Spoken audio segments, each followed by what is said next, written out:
नमस्कार, आप देख रहे हैं नमस्ते बिहार। मैं हूं रुचिका राज, आपके साथ बुलेटिन की शुरुआत करेंगे इस वक्त की बड़ी खबर के साथ। केंद्रीय मंत्री जीतन राम मांझी के केंद्रीय कैबिनेट पर दिए एक बयान के बाद अब घमासान मच गया है। अब मांझी ने कैबिनेट छोड़ने वाले बयान पर सफाई दी है। उन्होंने सोशल मीडिया एक्स पर पोस्ट कर लिखा कि वो वेब पोर्टल और चैनलों पर भ्रामक खबर चली है, उनकी बात को तोड़ मड़ोड़ कर पेश किया गया है। सभा में हो रही देरी को लेकर उन्होंने बयान दिया था। लेट होने की वजह से फ्लाइट छूट जाने की बात कही थी। विवाद बढ़ने के बाद मांझी ने यह कहा कि वो मरते दम तक पीएम मोदी का साथ नहीं छोड़ेंगे। जीतन राम मांझी का ये पोस्ट, जहां उन्होंने अपने बयान पर सफाई दी है, उन्होंने कहा है कि क्योंकि उनकी फ्लाइट थी जिस वजह से उन्होंने बैठक छोड़ने की बात कही थी, वो मरते दम तक पीएम मोदी का साथ नहीं छोड़ेंगे, हमेशा साथ रहेंगे। और अब आइए जानते हैं कि जीतन राम मांझी का वो बयान सुनते ही किसको इसको लेकर के उन्हें सफाई तक देनी पड़ी। हमको देने को तैयार है, तो फिर सीट हमको क्यों नहीं मिले? हमको ये करना है, एक प्रश्न करना है लोगों से। तो हम नहीं मांगेंगे। हम कहना चाहते हैं, हम हरियाणा नहीं चाहते हैं कि हमको कितना सीट दे दो, लेकिन मैं कहता हूं कि जो मेरा वजूद है उसके आधार पर हमको सीट दो। तो सीट हमको कोई फायदा नहीं है, हम आपके फायदा के लिए मांग रहे हैं, आपके फायदा के लिए बात हमारे आगे बढ़ती है। लगता है कि कैबिनेट हमको छोड़ना पड़ेगा। दरअसल मुंगेर में हम पार्टी का कार्यकर्ता सम्मेलन था, जिसे में मांझी ने संबोधित किया। वहां मांझी ने वजूद के आधार पर सीट देने की मांग की और कैबिनेट छोड़ने की भी बात कही। मांझी ने कहा था कि बात अगर आगे बढ़ती है तो कैबिनेट छोड़ना पड़ेगा, और उनके इसी बयान के बाद विवाद बढ़ा और बाद में उन्हें सफाई तक देनी पड़ी। तो जीतन राम मांझी के कैबिनेट छोड़ने के बयान पर पार्टी ने भी सफाई दी है। पार्टी ने भी कैबिनेट छोड़ने की बात को भ्रामक बताया। श्याम सुंदर शरण ने कहा कि बुधवार को होने वाली केंद्र कैबिनेट की बैठक छोड़ने के संदर्भ में मांझी ने यह कहा था। कार्यक्रम में देरी हो रही थी और देरी होने की वजह से उन्होंने केंद्र कैबिनेट की बैठक छोड़ने की बात कही थी। तो आइए अब मांझी की पूरी सियासत। आवाम मोर्चा के संरक्षक भी हैं, भारत सरकार में केंद्रीय मंत्री हैं, ने कैबिनेट छोड़ने की बात कही। ये सरासर भ्रामक है और तथ्यहीन है। मुंगेर की एक जनसभा में वो भाषण दे रहे थे, और चूंकि कल भारत सरकार का कैबिनेट का बैठक है जिसमें श्री जीतन राम मांझी जी को शामिल होना है, और शाम में उनकी पटना से फ्लाइट थी, कार्यक्रम में लेट हो रहा था, तो उसी समय वो कह रहे थे कि थोड़ा जल्दी कराइए, कल की बैठक कहीं छूट न जाए। तो अब पूरी सियासत को समझते हैं। मांझी पहले भी इस तरह के बयान दे चुके हैं, कभी सीट को लेकर तो कभी पद को लेकर। मिला तो उसमें एनडीए को घटा होगा। ये मीडिया के द्वारा और कुछ ऐसी बातों को बोलते हैं, बेबाकी से बोलते हैं, उसको गलत तरीके से प्रचारित किया जाता है। चुनाव से पहले गठबंधन में सीटों की दावेदारी खूब होती है। हिंदुस्तानी आवाम मोर्चा के संरक्षक जीतन राम मांझी इसमें माहिर खिलाड़ी हैं, लेकिन इस बार सीटों के मुद्दे पर घर में ही मतभेद दिख रहा है। कुछ दिनों से जीतन राम मांझी ने 40 सीटों की दावेदारी की और कहा कि 20 सीटों से कम पर लड़ने को तैयार नहीं। एक बार फिर मांझी ने कहा कि हम का जनाधार आज बहुत बढ़ चुका है और उसके हिसाब से अगर सीट नहीं मिलती है तो नुकसान एनडीए को होगा। जनाधार के आधार पर अगर तजवीज लोग नहीं करेंगे तो उसमें एनडीए को घटा होगा, जिससे हमको भी तकलीफ होगा। दूसरी ओर जीतन राम मांझी के पुत्र हिंदुस्तानी आवाम मोर्चा के अध्यक्ष संतोष कुमार सुमन कह चुके हैं कि उनकी पार्टी की ओर से कोई डिमांड नहीं की गई है, बातों को तोड़ मरोड़ कर पेश किया गया। कोई बात नहीं है, समझने का फेर है। जीतन राम मांझी जी एनडीए के साथ हैं, आदरणीय प्रधानमंत्री जी का एडमायरर हैं, उनके द्वारा किए गए कार्यों का वो हमेशा बखान करते हैं। ये मीडिया के द्वारा और कुछ ऐसी बातों को बोलते हैं, बेबाकी से बोलते हैं, उसको गलत तरीके से प्रचारित किया जाता है। हम एनडीए एनडीए में रहेंगे, एनडीए को मजबूत करेंगे। एक तरफ संतोष सुमन कह रहे हैं कि बातों को तोड़ मरोड़ कर पेश किया जा रहा है, दूसरी ओर मुंगेर में जीतन राम मांझी ने एक बार फिर कह दिया कि एनडीए में सीटों की दावेदारी नहीं करेंगे तो कहां करेंगे। कि हमको आप राजनीति में भागीदारी दीजिए, हमारा भी एमएलए का कोटा बढ़ाइए। सवाल है कि क्या सीटों के मुद्दे पर हिंदुस्तानी आवाम मोर्चा के अंदर ही घमासान मचा हुआ है या फिर 2020 की तरह जीतन राम मांझी 2025 में भी प्रेशर पॉलिटिक्स कर रहे हैं। Bureau report, news 18।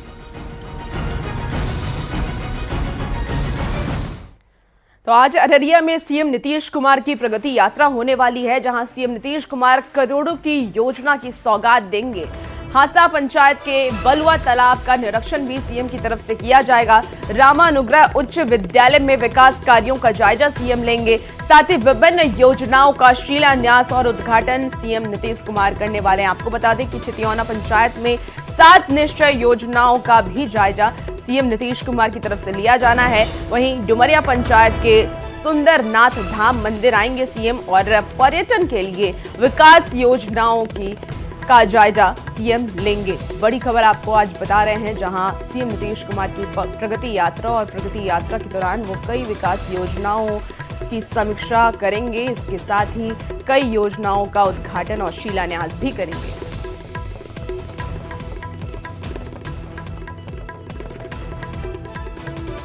तो प्रगति यात्रा में सीएम नीतीश कुमार का हेलीकॉप्टर उड़ने वाला कैप्टन पर सरकार ने बड़ी कार्रवाई की है।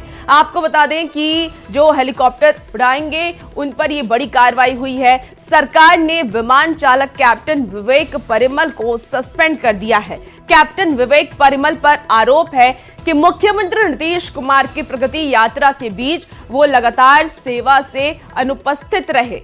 हेलीपैड की अनापत्ति को कोऑर्डिनेट फोटो और वीडियो हेलीकॉप्टर संचालक को उपलब्ध कराने की जिम्मेदारी का भी इन्होंने निर्वहन नहीं किया और ऐसे में कर्तव्य के प्रति गंभीर लापरवाही और अनुशासनहीनता मानते हुए ये कार्रवाई की गई है।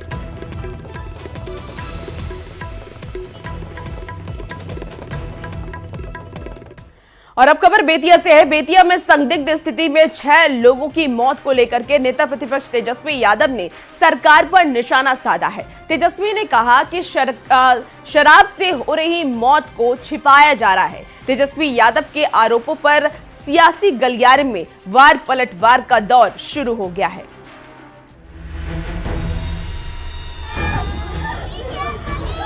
बिहार में शराबबंदी केवल जो है कागजों पर है। आपकी परंपरा से सारे बिहार के लोग वाकिफ हैं। बिहार में एक बार फिर शराबबंदी और शराब से मौत की चर्चा ने जोर पकड़ लिया है।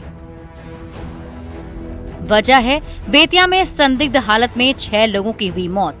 अब इस मुद्दे पर सियासत भी तेज हो गई है। नेता प्रतिपक्ष तेजस्वी यादव ने राज्य सरकार पर निशाना साधा है। तेजस्वी ने कहा कि शराब से हो रही मौत को छिपाया जा रहा है। बिहार में शराबबंदी केवल जो है कागजों पर है, ये किसी से छुपा नहीं है। और कैसे उपलब्ध हो रहा है, कौन उपलब्ध करा रहा है, कौन जो है कार्रवाई नहीं कर रहा, सबका एक फिक्स हो चुका है। तेजस्वी यादव के आरोपों पर बिहार के सियासी गलियारे में वार पलटवार का दौर शुरू हो गया है। आपकी जो परंपरा है, आपकी परंपरा से सारे बिहार के लोग वाकिफ हैं, तो यह तो उनके लिए आत्महत्या जैसा होगा। बीजेपी और जेडीयू के नेताओं का कहना है कि तेजस्वी यादव और उनकी पार्टी सत्ता के लिए व्याकुल हो गई है, लेकिन बिहार के लोग जंगल राज और अपहरण राज दोबारा नहीं चाहते।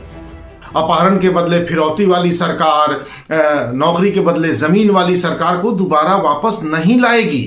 तेजस्वी जी कोई स्वप्न न देखें, अपहरणकर्ता लुटेरे दोबारा वापस नहीं आने वाले हैं। वहीं कांग्रेस ने तेजस्वी यादव के बयान का समर्थन किया है। बिहार की जनता एक नई युवा पीढ़ी के सरकार की तरफ नजर टिकाई लगी है।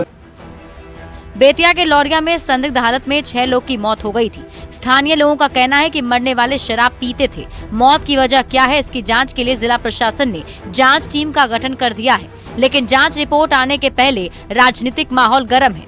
न्यूज़ 18 के लिए सासाराम से अजीत और पटना से रवि एस नारायण के साथ ब्यूरो रिपोर्ट।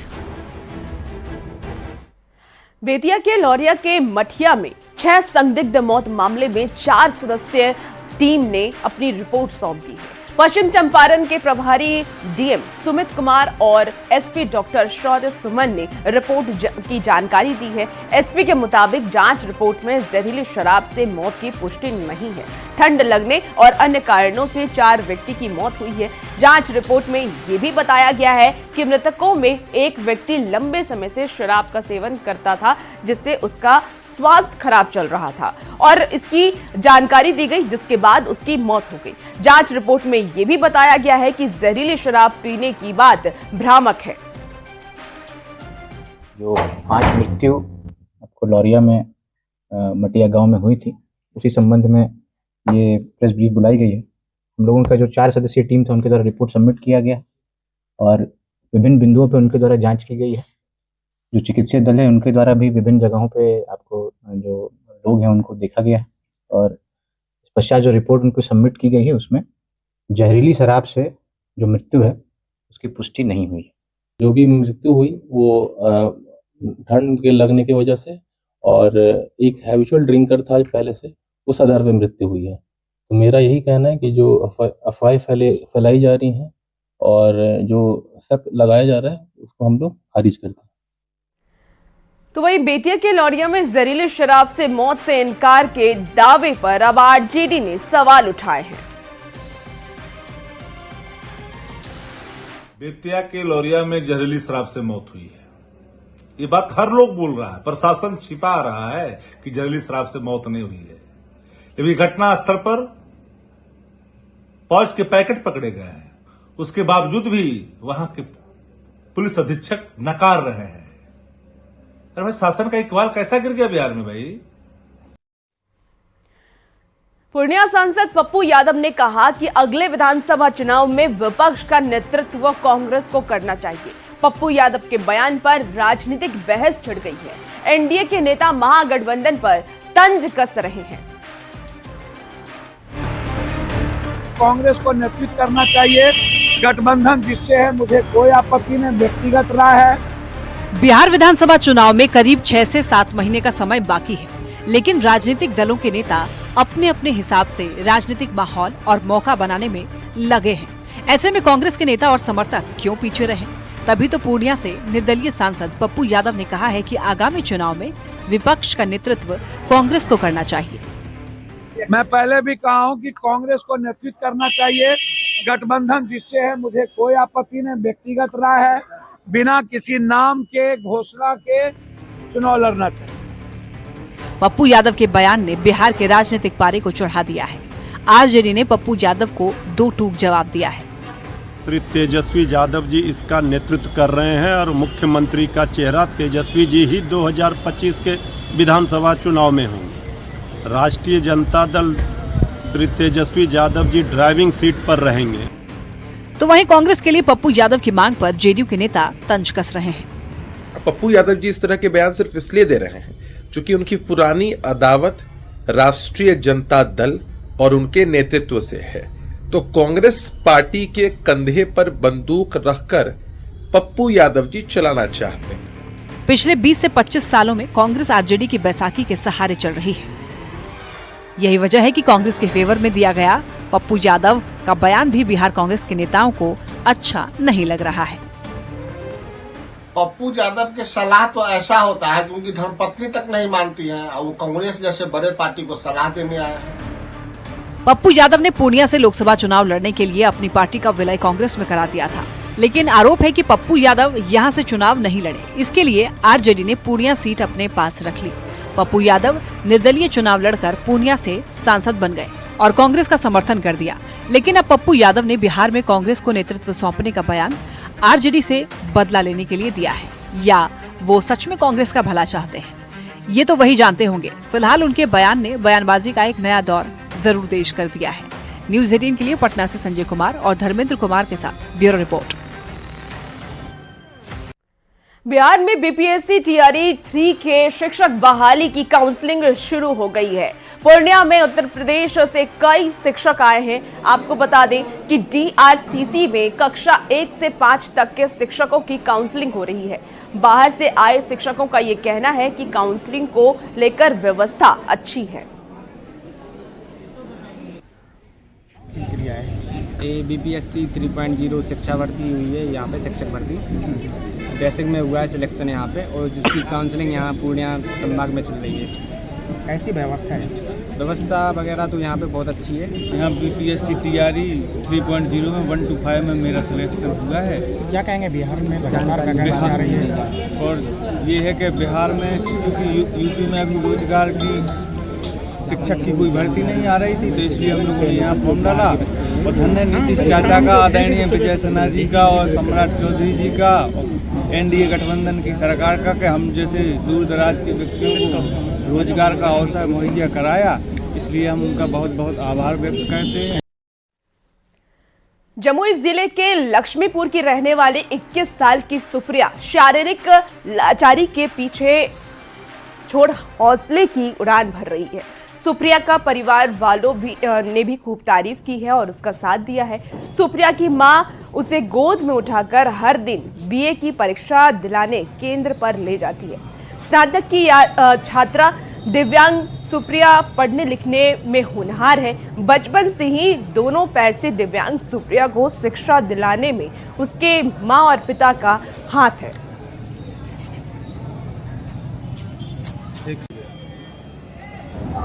मुंगेर यूनिवर्सिटी का स्नातक का परीक्षा चल रहा है और सेमेस्टर फर्स्ट में जमुई के श्यामा प्रसाद महिला कॉलेज में एक परीक्षार्थी ऐसी एग्ज़ाम दे रही हैं जिनका नाम सुप्रिया है और वो बचपन से ही दोनों पैर से दिव्यांग है। और देखा जा सकता है स्नातक पार्ट 1 की छात्रा है और जमुई जिले के लक्ष्मीपुर की रहने वाली है। और देखा जाए तो परीक्षा केंद्र में इनकी माँ इन्हें लेकर आती हैं परीक्षा दिलाने के लिए, और इसी तरह से गोद में उठाकर परीक्षा केंद्र का जो हॉल है वहाँ पर खुद जाकर बैठाती हैं, और जब परीक्षा खत्म हो जाती है तो वो ले जाती हैं। शिक्षा का जुनून है, पढ़ने का जुनून है सुप्रिया में।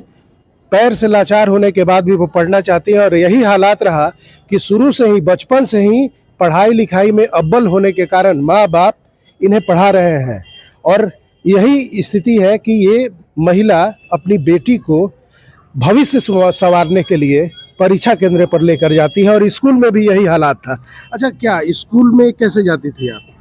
स्कूल में भी मुझे लेके जाया करता था, पहुंचाया करता था। जैसे मेरे दादाजी जब मैं छोटी थी तो वो पहुंचाते थे। फिर जैसे मैं बड़ी हुई तो कभी पापा को अपना दुकान संभालना होता, तो इसलिए अभी मम्मी लेके आई है। मम्मी लेकर आई है। पढ़ना क्यों जरूरी है? पढ़ना ही मेरा फ्यूचर है। अगर मैं पढ़ाई नहीं करूँगी तो फिर मैं सेल्फ डिपेंड बनना चाहती हूँ। इसीलिए। क्या बनना चाहती हैं पढ़ लिख के? IAS officer. क्यों जरूरी है बेटी के लिए पढ़ाई? बेटी चाहती है कि हम पढ़ें, मेरा भविष्य पढ़ाई है, इसीलिए हम इसको पढ़ा रहे हैं। कैसे ये प्रॉब्लम हुई थी आपको? ये जन्म से ही है। जन्म से ही? जी सर। तो उपचार हुआ, इलाज वगैरह हुआ? हाँ, कराए इसका, लेकिन नहीं ठीक हुआ। गोद में उठाकर इसी तरह से स्कूल भी ले गई थी आप? जी सर। और एग्जाम भी दिलाने ला रही हैं? जी सर। तो ये माँ है, और जैसा कि देख सकते हैं नंदना कुमारी, और अपनी बेटी को एग्जाम देने के लिए इसी तरह से परीक्षा केंद्र पे लाती हैं। और चूंकि दिव्यांग बच्ची के लिए पढ़ाई लिखाई शिक्षा जरूरी है और हौसला इस कदर है जैसा कि सामने तस्वीर में दिख रहा है, तो कह सकते हैं कि लाचारी बेबसी कुछ हो, शिक्षा कितना जरूरी है यह उदाहरण दे रहा है एक परिवार जो माँ अपनी बेटी को परीक्षा दिलाने के लिए परीक्षा केंद्र गोद में उठा कर लाती है। केसी कुंदन, न्यूज़ 18 जमुई। और फिलहाल रुकेंगे एक छोटे से ब्रेक के लिए, जल्द हाजिर होते हैं।